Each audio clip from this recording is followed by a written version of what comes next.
All right, so this bike video is for people who hate bike videos like me. I don't hate them, but there's a lot of people that have already reviewed the CB1100, and they'll tell you all about it. This is an old one, a 2010 that I just picked up, and couldn't be happier with it because it looks like something my dad would have rode. So I was out looking for different bikes, and I ended up finding this thing, and it just kind of looked like I want to ride it. I hope you guys enjoy it.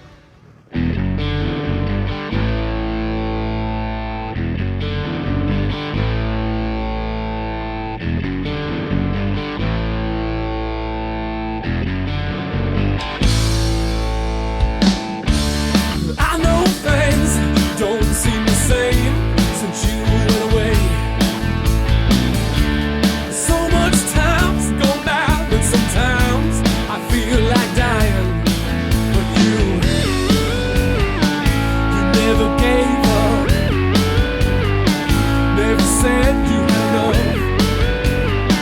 You always had faith, and you always said, hold on to my love, and don't let go.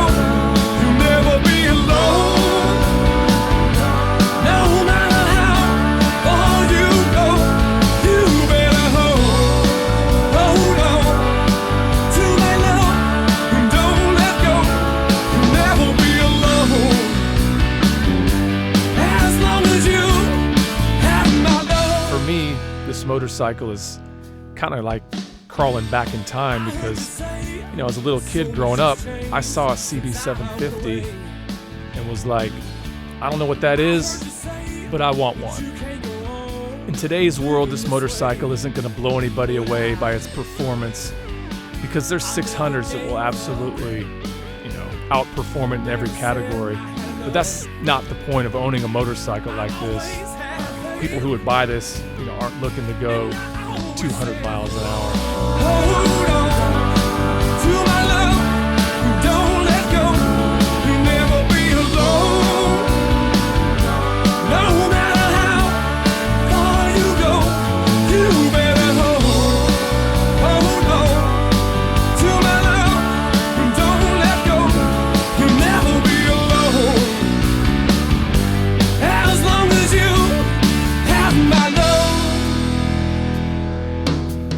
One question I got from a few friends of mine when they found out I bought this motorcycle is they said, why didn't you buy a Harley Davidson? I said, well, you know, I've owned 4 Harleys over my lifetime, and you know, they're awesome. But at this time of my life, man, all I want to do is put gas in this thing. The last thing I want to do is work on motorcycles. So to me, the CB1100 is absolutely perfect. This thing is super easy to ride, absolutely bulletproof. It looks cool, and it's just fast enough to get you in and out of trouble.